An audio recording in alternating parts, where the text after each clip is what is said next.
Welcome to another episode of Human Code. And in this episode, we speak with David Aaron Cohen. He is a TV writer and best known actually as a film writer. He wrote 5 major studio films and is now teaching a masterclass called Navigating Hollywood that pulls back the curtain of the business of Hollywood and teaches screenwriters the art of pitching, project development, and thriving in the face of a million no's. Boy, could I use that in every aspect of my life. And what I think strikes me the most is the notion of what really makes a great screenplay. And that is one that reflects true authenticity. And how no matter what technological advances we have, AI and the like, it's that authenticity that will shine through.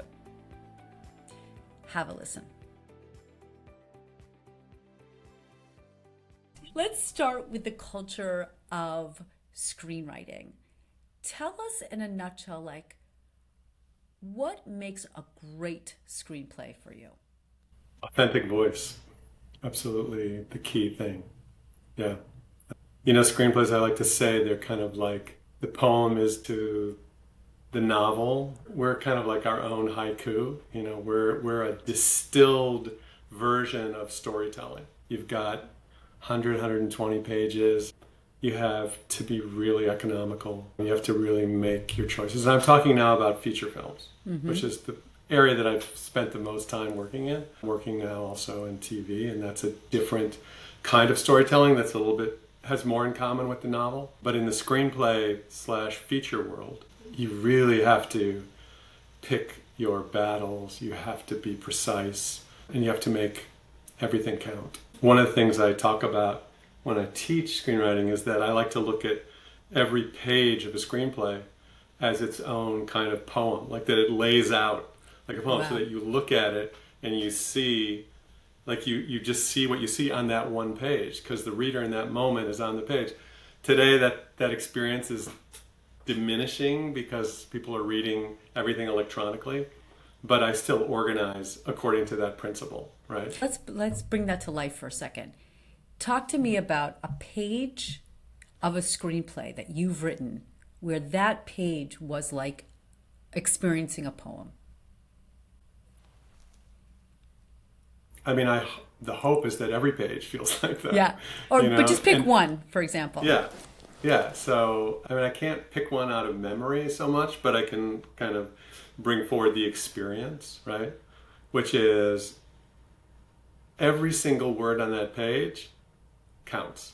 I have gone over them, in the description lines. One of my favorite things to do in screenwriting is editing. Because editing is where, it's like sculpting. It's where the kind of beauty can jump off the page because you're taking away the things that are unnecessary, And in the same way that editors talk about, some of their favorite scenes ending up on the cutting room floor, we have the same mandate, right? Which is, if it doesn't serve the story, if it doesn't advance the story and tell us more about the characters, right? It has no place on that page. It's extraneous.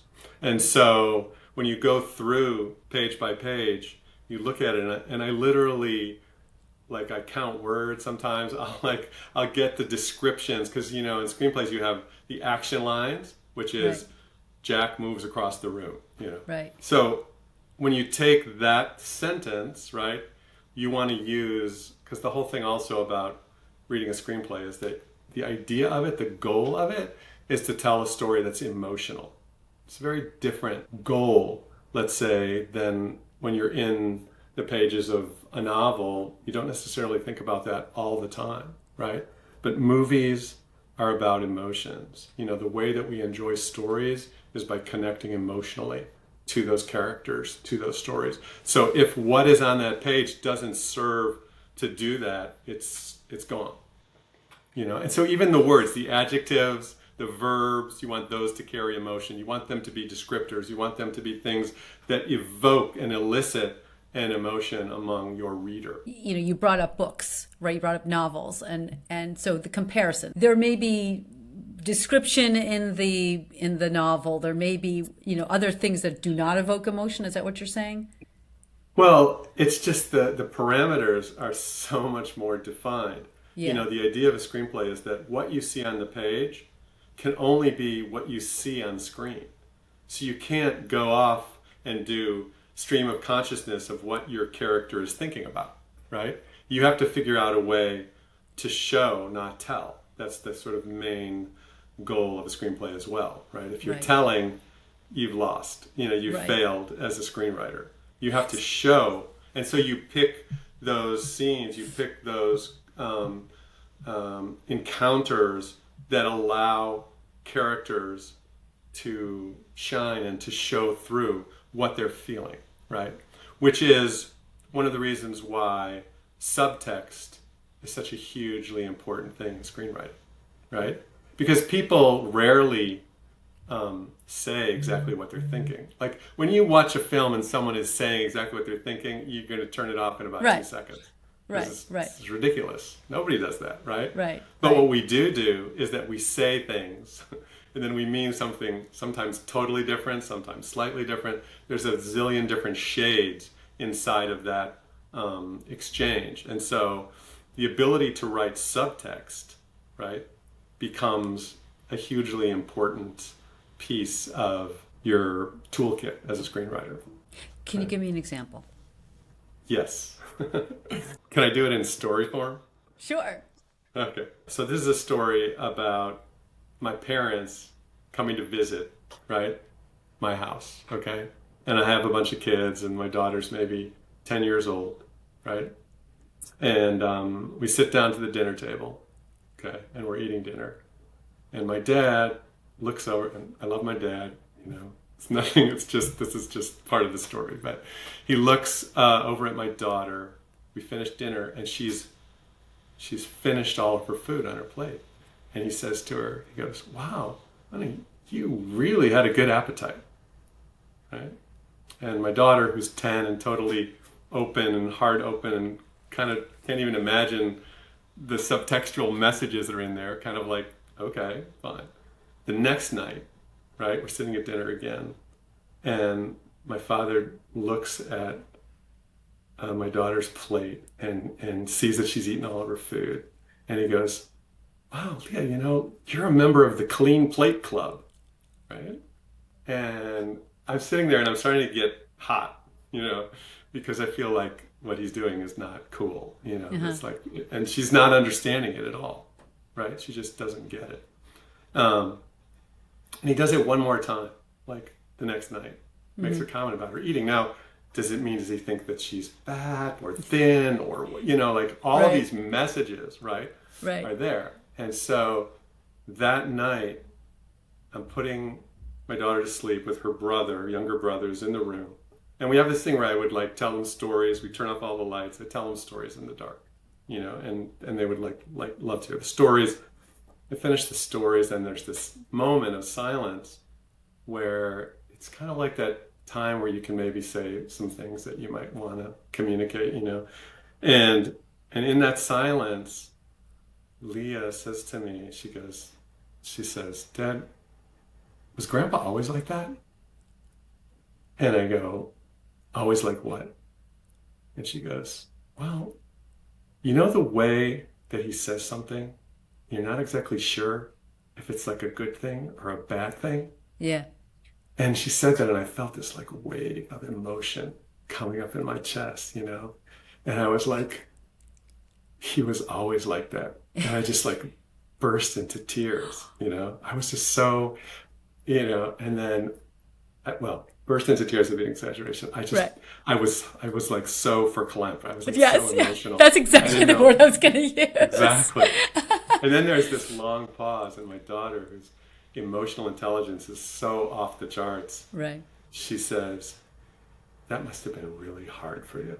And so why does this story connect? I mean, there's the obvious connections, but what I understood, and this gets back to another thing that I like to talk about in sort of like the teaching of screenwriting, is that our gifts are located next to our deepest wounds, right?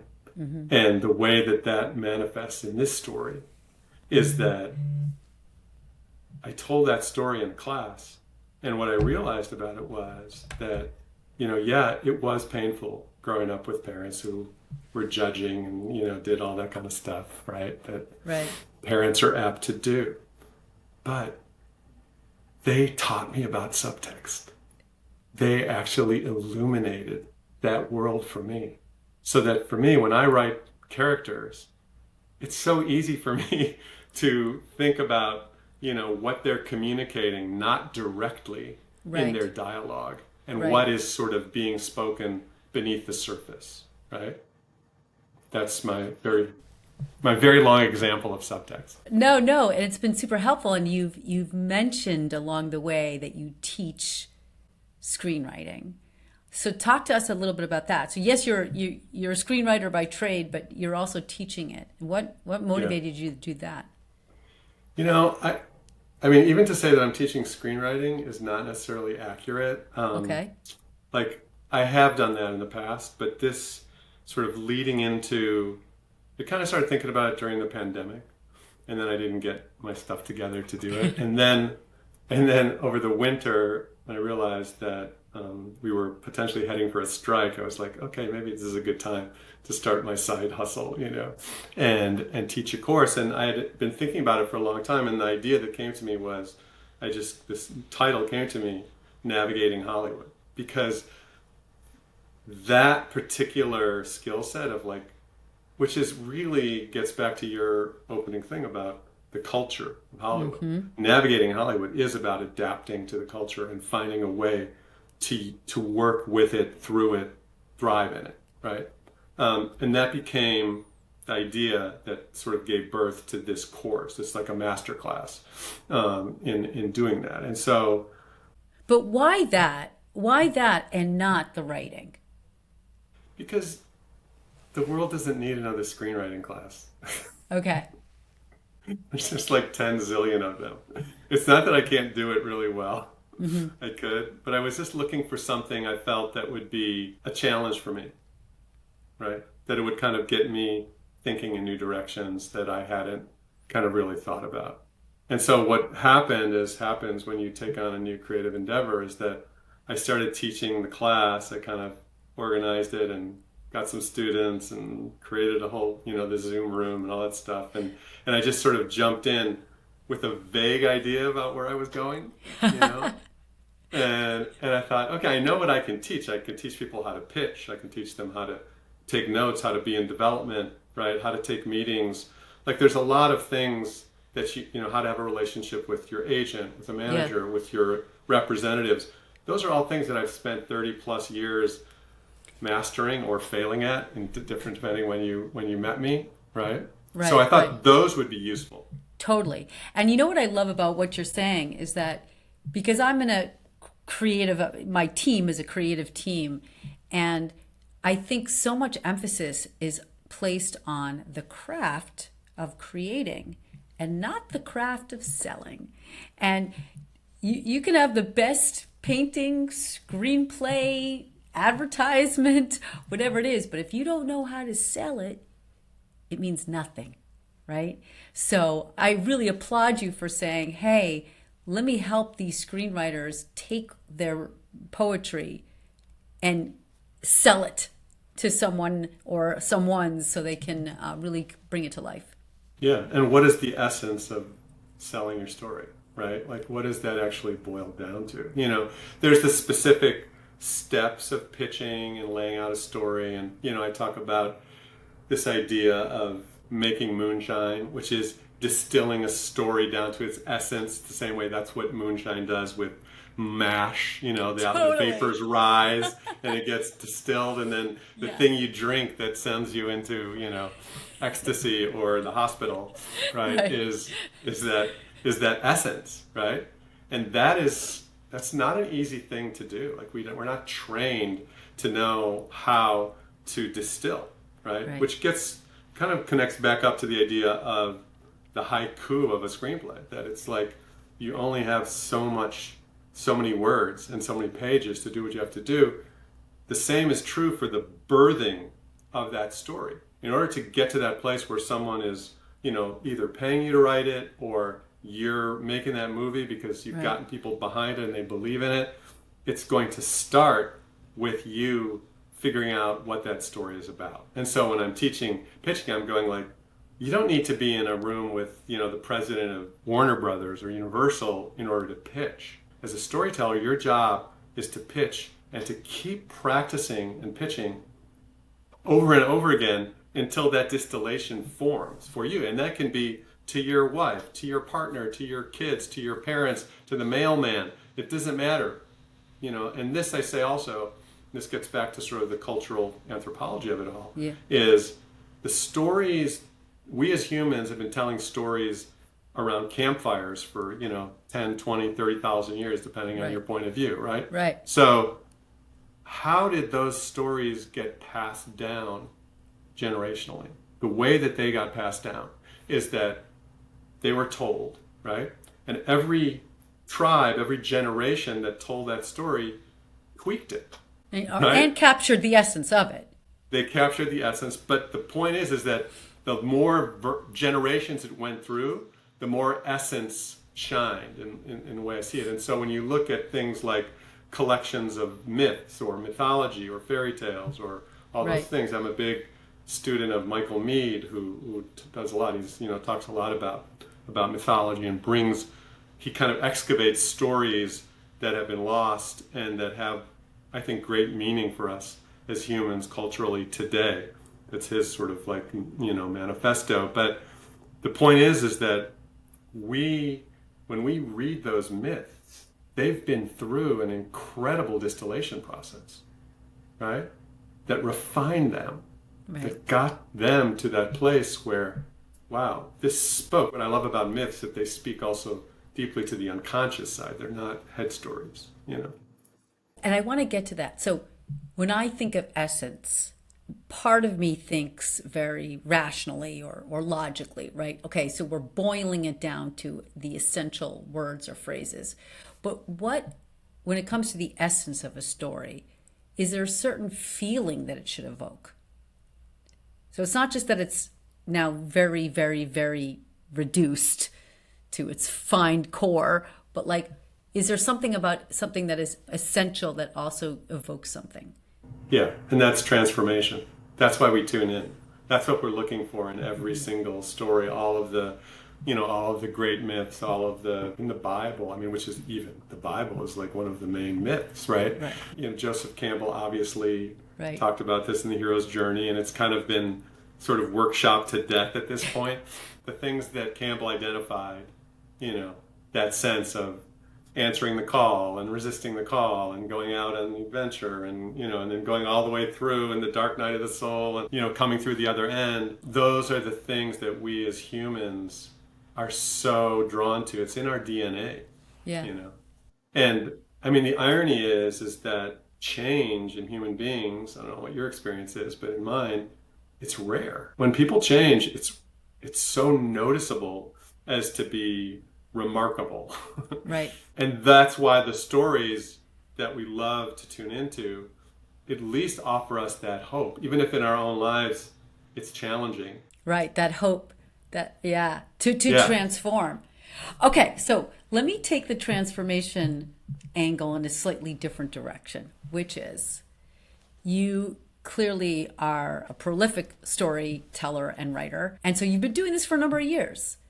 Talk to us about the role of technology in helping shape this culture in different directions or in different ways. I mean, I think let's just address the elephant in the room since we're on strike, and one of the issues is AI and how we're going to deal with it. I think artificial intelligence is something that it took such a leap forward in the last year, even though the people who are working on it, like you probably know them, have been seeing it progress all the way through, right? You can do it. My colleagues are doing it. The studios are doing it. They're feeding prompts into ChatGPT and having it write a screenplay in like 10 seconds, right? And yeah, the screenplays are bad, but if history tells us anything, is that they will get better. The more of our copyright copyrighted material gets fed into them, the smarter they'll get about being able to mimic that stuff. And I think that is an existential threat. I think it's so big though, like even to talk about it I mean, I can talk about it through the lens of screenwriting, right? But it's a global human problem. Everyone's getting replaced, right? It's like millions of people have already gotten replaced. So it's not specific just to our profession, but that's the part that I can chime in on, hopefully with a little bit of intelligence. One of the things that came out in the Navigating Hollywood of it all is that I thought I was going to be teaching those things, right? And I did teach those things, but something bigger and more important came out, which is authenticity. The most important tool that you need to navigate Hollywood is your own authenticity. That's the thing that nobody else can do, right? That's the thing that makes you stand out. Your voice on the page is what gets your material noticed.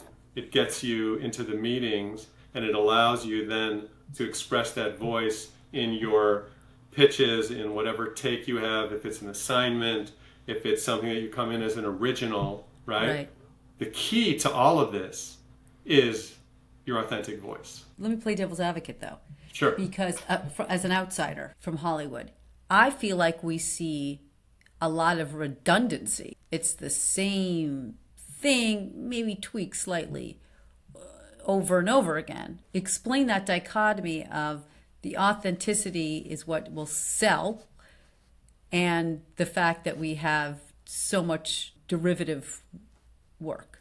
That is the classic intersection of art and commerce that is Hollywood. You know, if you notice, it's kind of like the lobster pot idea too, you know, that you get put them in the trap and they all pull each other down. One lobster tries to climb out and they get pulled down, right? That's kind of what happens. But it's not shocking to me, I guess, because I've been witnessing it for a while. But if you look and you see how the Hollywood establishment harvests talent, okay?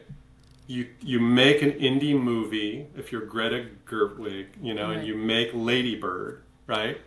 And they go, oh my God, what did we love about that movie, right?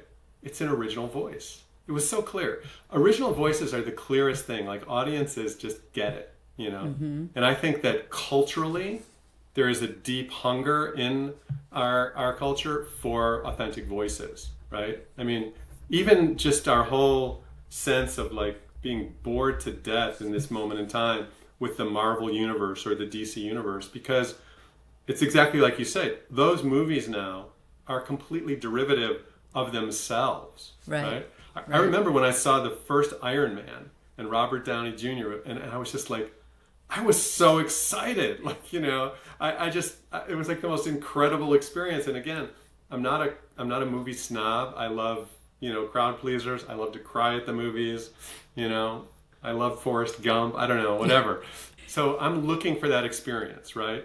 But then fast forward, what was that, 2008 or something like that? However many years, 20 years, 15 years later of all those Marvel movies, and they all feel like something we've seen and we're so bored with that we can't bear to get to the third act and to have the huge action sequence where the stakes are the survival of the world, and then at the end they win, and you know, and everyone's kind of whatever. Like, that's the part that's just so. Anyway, but to get back to my point, what you saw in the Marvel universe was, and in other universes, that make one movie that shows your voice, we will hand you the keys to the kingdom, right?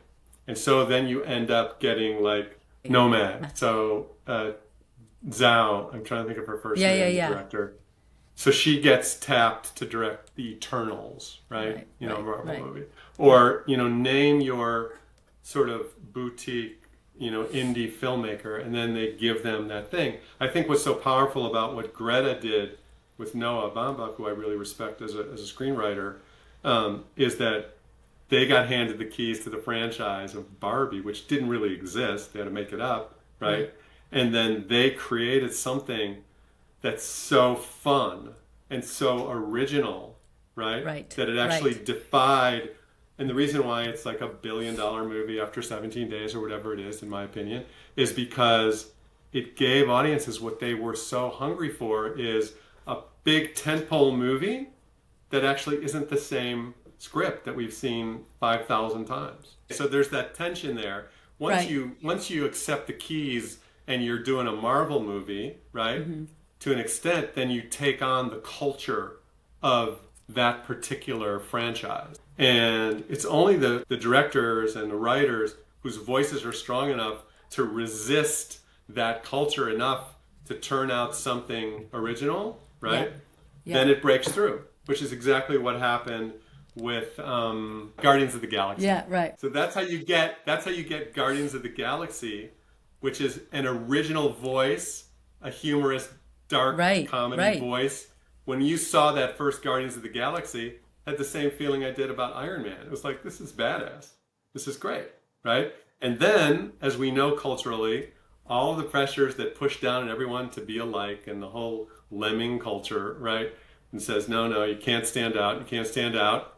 Then it pushes, pushes, pushes, pushes, and then eventually somebody has the courage and the good fortune to break through again, and then the audiences go, oh my God, that is so great, I love it. And then the studios respond, they're reactive, and they go, okay, let's try and clone that, let's try and bottle that and Right. sell it again.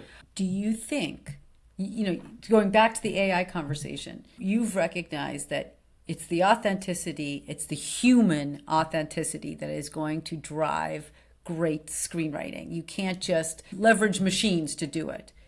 But maybe, could you argue that actually, because of the machines that we have, because of the technology that we have, things are going to be so much easier to make that actually more authentic voices could be shared? So as opposed to saying, well, AI is somehow going to strip us of our roles, maybe what it could do is say, we don't have to rely on franchises anymore to ensure we make a buck, because we're going to reduce the costs, thanks to AI, of so much of the development, that now David Aaron Cohen can shine more often. Wow. I would love to believe that. But I don't think that's how capitalism works. And I have a lot of reasons for that. I would go up for what are called OWAs, open writing assignments, right? Which is where the studios have an idea, right? And they go, okay, we want to develop this into a movie. And then they would invite 10 of us, really, good screenwriters. Unfortunately, the time I was doing it, probably all white men. So that's changed and that's whatever, but that is part of the past. And then each one of us would spend like a serious amount of time, maybe 7 or 8 weeks of intense work, breaking a story around this idea that the studio said they want to develop, right? We would all come in, we would all pitch, right? One after the other. Okay. This to me is like the old version of AI in the studio system. Because what they were doing was they were road testing their ideas, Yeah. right? They would listen to all of our pitches, and then, they could decide either to just hire one of us, but the lines were really blurred between, oh, but there was a really good idea from writer number 3. Maybe we'll just kind of squeeze that into the one that we actually picked, right? And in the end, come up with this piece of material that leans on the intelligence and the artistry of many people, right? And I think that was like the old version of their hack of how do we live in a world where we don't need to pay writers? It's so annoying that we have to pay writers, I have a friend, one of my old buddies in WGA, he has a t-shirt that says, WGA, unreasonable since 1933. Right? I love that shirt. Yeah. Anyway, so that's the old version. Yeah. Okay. So now, fast forward to, they don't even have to invite 10 screenwriters of every shape or color or whatever into those meetings. They just run it through the machine, right? And the machine spits out these potential things. And then the idea is that they'll say, okay, now we're going to just hire like the top person in our stable of screenwriters, go-to screenwriters, and they're going to turn this AI generated piece of, I won't say pablum because at that point that we're talking about, it's probably going to be on a higher level, but they're going to make it human and alive and vibrant and unforgettable, right? That already has cost screenwriters jobs, right? That has already kind of cut out the process of developing a story, which when done well, I'm not saying all of Hollywood is not like bad cliches. There's a lot of really talented people who work in development who are really smart about story. Just like there are super talented editors who edit books, right? And so that whole world is going to get decimated, in my opinion, by AI. And then all of a sudden you have AI answers to the questions that they're saying, well, would this be, did you see Barbie? Not yet. Oh, okay. I'm waiting. Anyway, this doesn't ruin the story. There's a moment in where the Will Ferrell asks one of his guys, he says, that's a terrible idea. And the guy checks his phone and he enters it and he goes, no, actually, that's going to make a lot of money. You know what I mean? Right. Okay. But you're a brilliant, innovative thinker. What's the solution? And this kind of sort of leads over more into the why we're on strike and what we're fighting for conversation. And the reason why we're striking is that we worked for 60 years, since 1960, to develop those safeguards and to be able to earn the right to healthcare, to a decent living, to residuals, all those things. The streaming industry came in and disrupted everything. They didn't do it, I don't think it was necessarily a bad thing. They didn't come with evil intent. It was they were creating something different, a different way to consume content, a different way to, show it and to make it. But what it did was it actually eviscerated that system, right? Because they said, we're not going to share the success of the shows with you. We're just going to give you a flat fee, right? The whole system of residuals is based on this idea that if your movie succeeds, or your TV show succeeds, you benefit from it. It's a small percentage, but those small percentages add up to what gets us through the very lean times that every creative has in their career, myself included. Let's go back to what's at the core, the essence of great filmmaking and storytelling, which is what you said around the authenticity and that transformational experience. So tell us, the audience, of your 3 favorite films based on screenwriting and its ability to elicit that sense of authenticity and transformative effect. And they could be your own. I'm not going to go there. Although I have cried at my own movies. Wow. I hope that's crying out of happiness. Yeah. I'm going to go with moments from different places in my life that I saw these movies. In the first one, I wasn't a screenwriter yet. It was when Rocky came out. The very first I love Rocky. And I remember I was sitting in a theater in Chicago where I grew up, and I was just I literally stood up out of my seat and cheered. I was that moved. And the whole audience, everybody in that theater, we were having that experience, that the Greeks understood when they brought drama and the 3-act structure to us a few thousand years ago, of coming together as humans, as an audience, and witnessing something that thrilled us, right? And to me, the thrill of that, and that's why I think it's so powerful as a film, is that Rocky isn't about winning the fight, right? It's just not. It's about going 15 rounds with Apollo Creed. Right. Yeah, he just wanted to get through it. But of course, at the end, it was about Adrian, and it was about them coming together and him saying, Adrian, the whole thing, right? So to me, that kind of a moment in a film, right? And kudos to Sylvester Stallone, who I've worked with in the past, but what he did in that first one, I'm not going to give him credit for the other ones Right. because I'm not a fan. But in that first Rocky, again, he succumbed to the pressures of, going out and turning it out again without finding that authenticity. He was telling a story that was just so his own story on whatever level, right? I mean, he lived it, right? And when you live it, it's there. It bleeds in every word and every scene. And he was also the actor. And that's the place where I feel like AI can't touch this, right? They just, it can't have that lived experience, just like it would never know what it was like to grow up with my mother and my father, you know what I mean? And then have my daughter. It's just, it'll never have that knowing. So that's the good news, right? But I think that for me was an example of something that, confirmed my own love affair with film. Yeah.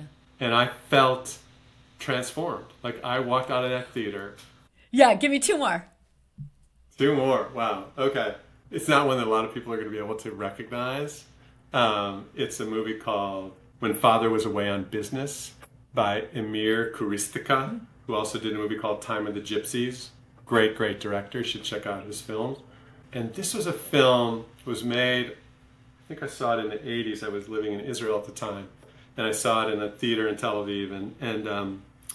And it gives you this perspective of what it's like to be a child growing up, right, in a communist country, seeing your parents kind of being completely succumbing to the pressures of the party system, dad Right. getting sent away to jail, the mom taking on like another lover, like, but it was just this super gorgeous, such a true expression of what it felt like to be a child. And it's a coming of age movie for sure. And I love that genre because every human was once, a child and came of age. And so there's a great thing to be mined there. That's why we keep coming back to those stories. And it was like funny and heartbreaking, but above all, like it didn't flinch from showing the truth about what it means to grow up and to lose the naivete of, a childhood to a teen. Yeah. Okay, number three. It's coming to the movie that I want to talk Yeah. about is Gladiator, but in genre it's kind of like the same as Rocky. So that feels a little bit No, that's okay. okay. All right. So we'll stay there for Yeah. now. I don't like the sort of like top 10 lists. Do you know what I mean? I have a resistance to that idea because I think there's just so many gorgeous ways to be entertained and to see movies and to enjoy films. And I enjoy many different kinds of films. But I like to point these out because they get back to what is the experience of being in that darkened theater, right? And I think that's the place that's how we go back to the campfire. That's our version of it. That's what's in our DNA. You know what I mean? And so when you can experience that with a whole group of people, and even though you don't know them, it'd be kind of way cooler if they were members of the same tribe. I'm going to segue for one Yeah. minute because for me, I talk about this, the most moving experience that I had as get back to my own movies, right, that I made is the experience of seeing a movie that you wrote in the theater just to be there with the audience. So it's not about me watching the screen, Yeah. it's about me watching the audience, right? Yeah. And seeing what their experience is and where they laugh and where they cry Right. and where they Well, that you've are on the edge of their transformed seats. them, right? I mean, isn't that the Yeah, ultimate goal? that I say that a lot. That experience for me, and I had the peak of that experience, I think, with Friday Night Lights. Yeah. Although I just had it again like last year and a half ago with American Underdog. But watching the audiences, I had this one screening that I did of Friday Night Lights prior to it being released at my alma mater, University of Michigan. And so we did a screening. We invited the film school and the members of the football team Yeah. to this screening. Yeah. And so we screened the movie, and I had the privilege of sitting in the last row, I don't know how it happened, between the offensive linemen of Michigan's football team. Okay? And I don't know if you've ever been around offensive linemen, but they are a breed. They are all close to 300 pounds of like strength, and like the idea is that they form the line that protects the quarterback. No one can get through them. So I'm sitting there with 2 offensive linemen on one side and 2 on the other side. And I'm watching that movie, and we get to the end, and spoiler alert, they lose at the end, and these 300-pound gorgeous men are in tears around me. Wow. That was like the most moving experience that I had. I feel even I mean, obviously you describe it well because you're a screenwriter, but even in your description, I feel it. And I'm gonna stop us there. This conversation could probably go on for another episode. So instead, what I'm gonna do is I'm gonna force you to go on the show again. So much goodness and richness in this conversation. You've opened my eyes to not only a few films, but also what a screenwriter experiences and hopes for, and at the end of the day really kind of wants to achieve.